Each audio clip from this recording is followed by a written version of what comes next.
नमस्कार, मैं आर.डी. भारती और आप देख रहे हैं बिहारी सुल्तान। कहते हैं गुड़ खाए गुलगुल्ले से परहेज। कहने का मतलब ये कि चीनी अच्छा है, चीनी आप खाते हैं, लेकिन मिठाई से आपको परहेज है। जी हाँ दोस्तों, ये टॉपिक का मुख्य मुद्दा है, राजनीतिक विश्लेषण है।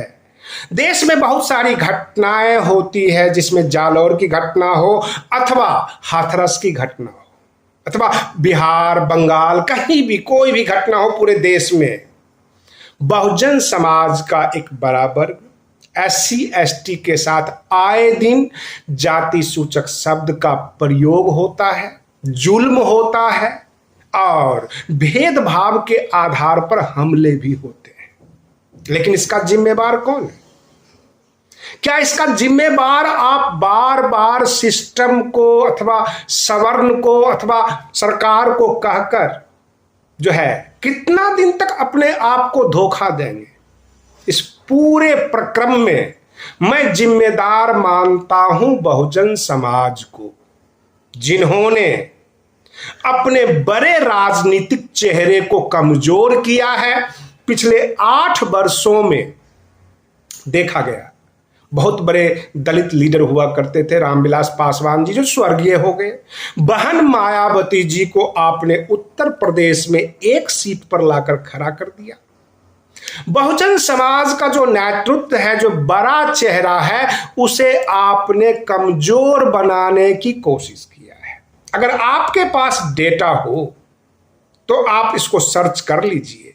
जब बहन मायावती जी उत्तर प्रदेश की मुख्यमंत्री हुआ करती थी, रामविलास पासवान केंद्रीय मंत्री हुआ करते थे और भी बहुत सारे दलित लीडर जब केंद्र में थे, सदन में थे, क्या इतनी घटनाएं होती थी जितनी घटनाएं अब शुरू हो गई है?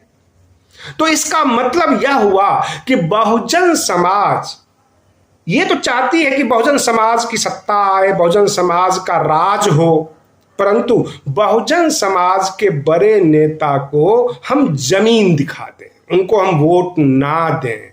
कहने का तात्पर्य, ज्यों-ज्यों बहन मायावती जी कमजोर हुई, सदन में दलित के बड़े चेहरे नहीं पहुंचे, उतना ही बहुजन समाज के ऊपर हमले बढ़े हैं, घटनाएं बढ़ी है और यह सत्य है।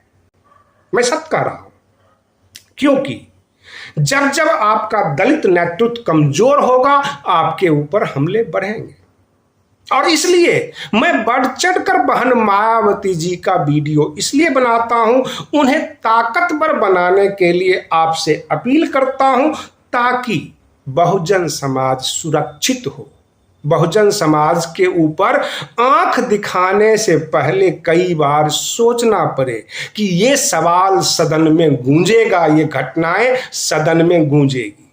आप सड़कों पर चीख चिल्ला लीजिए, 2-4-10 यूट्यूबर को बुला लीजिए, उन्हें व्यूज भी आ जाएगा और आप लोग हाय हाय कीजिए, उससे कोई फायदा नहीं होगा। सदन के ये सवाल नहीं बनेंगे। राजस्थान में जितनी घटनाएं हो रही है, ये सदन में सवाल नहीं उठाए जाते हैं इसके, क्योंकि सदन में आपके आदमी ही नहीं है।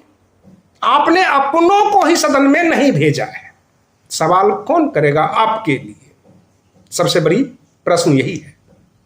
जो मैंने देखा है, चाहे वो बिहार का मसला हो, उत्तर प्रदेश का मसला हो अथवा देश के अन्य राज्यों में भी, दलित नेतृत्व की कमी है, सवाल करने वाला नहीं है सदन में। और बहुजन समाज के ऊपर जो घटनाएं होती है, बसपा का देख लीजिए, मध्य प्रदेश में 2 विधायक हुए, राजस्थान में 6 विधायक हुए, हरियाणा पंजाब में 1-2 पर निपटा देते हैं और फिर कहते हैं कि मेरा सवाल कोई उठाता ही नहीं है। पंजाब में 32% SC/ST वोट है, लेकिन क्या 32% सदन का SC/ST लीडर है? आप नहीं चुनते। और जब मतदान की बारी आती है, जब आप चुनाव में देखते हैं, तो फिर आप दिल्ली वाले जो है बड़े नेता को देखते हैं, हेलीकॉप्टर देखते हैं, टीवी पे बड़ा बड़ा प्रचार देखते हैं और अपनों को भूल जाते हैं। मुख्य कारण यही है। बहुजन समाज अगर अपने नेतृत्व को मजबूत कर ले, एक दो लीडर जो बड़े बचे हुए हैं, बहन मायावती जी को उत्तर प्रदेश या ये कह सकते हैं उत्तर भारत में इन्हें मजबूत कर दे। प्रकाश अंबेडकर महाराष्ट्र की राजनीति में है और महाराष्ट्र की जो वहां का बहुजन समाज है उन्हें मजबूत नहीं करती है। 2 भागों में 3 भागों में बट जाती है कांग्रेस, भाजपा, शिवसेना, लेकिन प्रकाश अंबेडकर जी को मजबूत नहीं करती है। अब बताइए इसका जिम्मेवार कौन? अगर महाराष्ट्र में कोई घटनाएं होती है तो इसका जिम्मेवार तो वहां की मतदाता है जो अपनों को नहीं चुनते। रामदास अठावले 0 पे आउट हो गए थे, उनको तो जबरदस्ती स्टेफनी की तरह जो है केंद्र सरकार में मंत्री में ले लिया गया है, लेकिन आम जनता ने नहीं चुना। चिराग पासवान जी को जब 12 जनपद से निकाला जा रहा था, कोई भी बहुजन समाज का आवाज नहीं उठाया, आम जनता ने अपने नेतृत्व के लिए आवाज नहीं उठाया। ये सबसे बड़ी समस्याएं रही है और इन समस्याओं को देखते हुए आए दिन घटनाएं होती रही है। आप बने रहिए बिहारी सुल्तान चैनल पर। मैं आपको फिर अगले वीडियो में मिलता हूं, तब तक के लिए धन्यवाद।